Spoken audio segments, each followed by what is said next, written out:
Welcome to Central Global News. In this episode, we will be focusing on the COP26 Climate Summit taking place from the 31st of October to the 12th of November in Glasgow.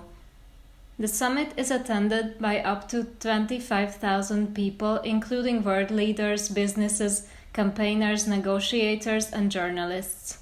However, the Russian and Chinese presidents have been widely criticized for not attending the event.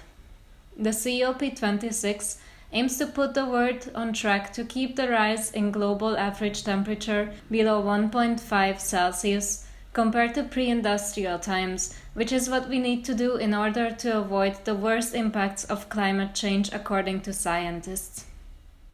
During the summit, many important announcements have been made so far. For example, more than 100 world leaders promised to reverse deforestation by 2030 in a pledge that includes almost 16 billion euros of funds. Also, more than 100 countries joined a scheme to cut methane emissions by 30% by 2030, which is important because methane is the world's second worst warming gas. Although big emitters China, Russia, and India haven't joined yet, it's hoped that they will sign up to the pact later. 40 countries, including China, India, the US, and the UK, will impose new standards, incentives, and rules to create markets for new technologies in their economies. This could radically lower the price of clean technology worldwide in the future. Furthermore, 450 organizations controlling $130 trillion agreed to shift finances to activities that help the move towards zero carbon emission, such as renewable energy. In one of the most significant announcements from the summit, more than 40 countries agreed to shift away from using coal in the 2030s.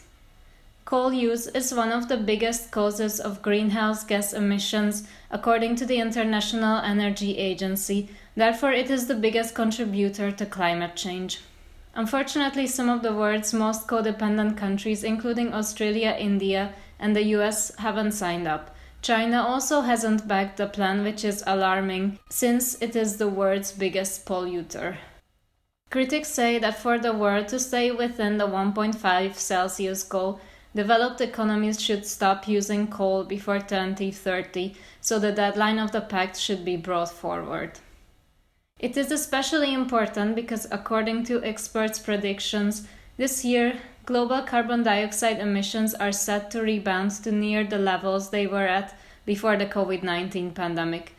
In 2020, the amount of planet heating gas released fell by 5.4% because of lockdowns introduced in many countries. However, in their recent scientific report, Global Carbon Project predicts carbon dioxide emissions will rise by 4.9% this year, which is a worrying amount if we want to keep the 1.5 Celsius goal alive. This is the end of this week's podcast. Thank you for listening.